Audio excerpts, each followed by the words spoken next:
नमस्कार, जय हिंद। स्वागत है आप सभी का हमारे YouTube channel Atul Mishra study point में। तो आज हम बात करने वाले हैं हिंदी के कुछ महत्वपूर्ण रचना और उनके रचनाकार के बारे में।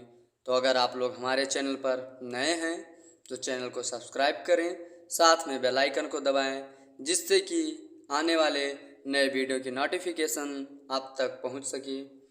और आप लोग वीडियो के लास्ट तक ज़रूर बने रहें, क्योंकि आज हम कम समय में अधिक प्रश्नों को करवाने वाले हैं। हमारा मकसद समय बर्बाद करना नहीं, बल्कि कम समय में अधिक प्रश्नों को हल करना है। ये हमारा पहला प्रश्न है कि अशोक के फूल निबंध संग्रह के रचनाकार हैं। तो भैया इसका सही जवाब ऑप्शन डी हो जाएगा, हजारी प्रसाद द्विवेदी। ये अशोक के फूल की किस विधा की रचना है? तो भैया निबंध। और उसके रचनाकार कौन हैं? तो हजारी प्रसाद द्विवेदी जी हैं। हमारा दूसरा प्रश्न है कि झरना काव्य संग्रह के रचयिता। तो झरना के किस विधा की है? भैया काव्य। और उसके रचनाकार जयशंकर। अगर झरना, तितली, लहर, कंकाल आदि रचनाएं आएँ तो ये सब किसकी हैं? जयशंकर प्रसाद की हैं। झरना, तितली, लहर, कंकाल, आंसू, ये सब जयशंकर प्रसाद की हैं। जयशंकर प्रसाद जी को छायावाद के प्रवर्तक के रूप में भी जाना जाता है। अगला प्रश्न है कि भारत भारती काव्य के रचनाकार हैं। तो भारत भारती के रचनाकार मैथिली शरण गुप्त जी हैं। हमारा अगला प्रश्न है कि दोहा कोश के रचयिता कौन हैं? तो सिद्ध सरहपा दोहा कोश के रचयिता। ऑप्शन सी हमारा सही आंसर हो जाएगा। इसी के साथ हम बढ़ते हैं अगले प्रश्नों की ओर। हमारा अगला प्रश्न है कि प्रेम सागर के रचनाकार हैं।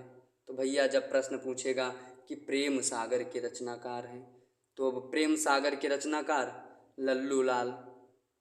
ऑप्शन सी हम टिक कर देंगे, यानी प्रेम सागर के रचनाकार कौन है? लल्लू लाल।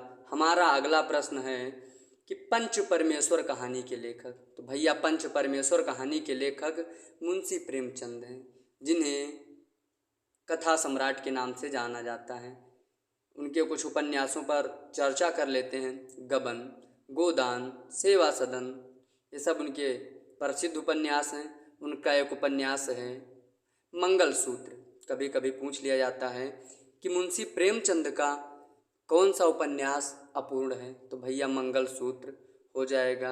हमारा अगला प्रश्न है कि तोड़ती पत्थर कविता के कवि हैं, यानी तोड़ती पत्थर जो है किस विधा की रचना है?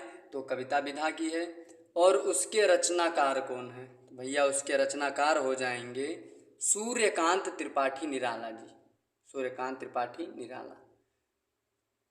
अगला प्रश्न है हार की जीत कहानी के कहानीकार हैं। तो ऑप्शन ये हमारा सही आंसर हो जाएगा, सुदर्शन। हार की जीत एक कहानी है जिसके लेखक हैं सुदर्शन। हमारा अगला प्रश्न है कि रानी केतकी की कहानी के रचयिता। रानी केतकी की कहानी के रचयिता कौन है? तो भैया ऑप्शन डी हमारा सही आंसर हो जाएगा, मुंशी ईसा अल्लाह खां। मुंशी ईसा अल्लाह खां रानी केतकी की कहानी के रचयिता। हमारा अगला प्रश्न है कि रसिक प्रिया के रचयिता कौन है? तो भैया केशवदास। केशवदास हो जाएंगे। ऑप्शन डी सही आंसर हो जाएगा। रसिक प्रिया और कवि प्रिया के रचनाकार हैं हमारे कवि केशवदास। हमारा अगला प्रश्न है कि परहित सरिस धर्म नहीं भाई, पर पीड़ा सम नहीं अधिमाई। प्रस्तुत पंक्ति के रचयिता कौन है? तो भैया इसका सही आंसर ऑप्शन डी हो जाएगा, गोस्वामी तुलसीदास। गोस्वामी तुलसीदास इसका सही जवाब हो जाएगा ऑप्शन बी के साथ। जब जब होए धर्म की हानि, बाढ़े असुर अधम अभिमानी। प्रस्तुत पंक्ति के रचयिता कौन है? तो भैया गोस्वामी तुलसीदास। आप लोग हमारे चैनल को सब्सक्राइब कर दीजिए, जिससे कि हम नई नई जानकारी आप लोगों तक पहुंचाते रहें।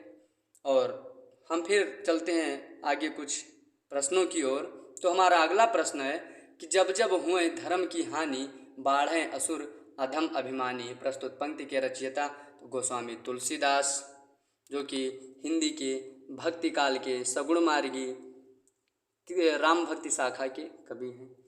चंदन विष व्यापत नहीं, लिपटे रहत भुजंग। प्रस्तुत पंक्ति के रचयिता हैं। चंदन विष व्यापत नहीं, लिपटे रहत भुजंग। प्रस्तुत पंक्ति के रचयिता तो भैया रहीमदास हो जाएंगे। जो रहीम उत्तम प्रकृति का कर सकित कुसंग, और चंदन विष व्यापत नहीं, लिपटे रहत भुजंग। कुटज के रचयिता तो भैया हजारी प्रसाद द्विवेदी, यहाँ भी हो जाएंगे। कुटज के रचयिता हजारी प्रसाद द्विवेदी जी। ऑप्शन बी हमारा सही आंसर हो जाएगा। जब भी पूछे कुटज या पूछे अशोक के फूल तो हमारा क्या हो जाएगा, हजारी प्रसाद द्विवेदी। द्विवेदी में कंफ्यूज नहीं होना है कि हाँ महाबेर प्रसाद द्विवेदी पर लगा के चले आए। ये रहे आज के कुछ प्रमुख रचनाएं और उनके रचनाकार जिनके बारे में हमने चर्चा की।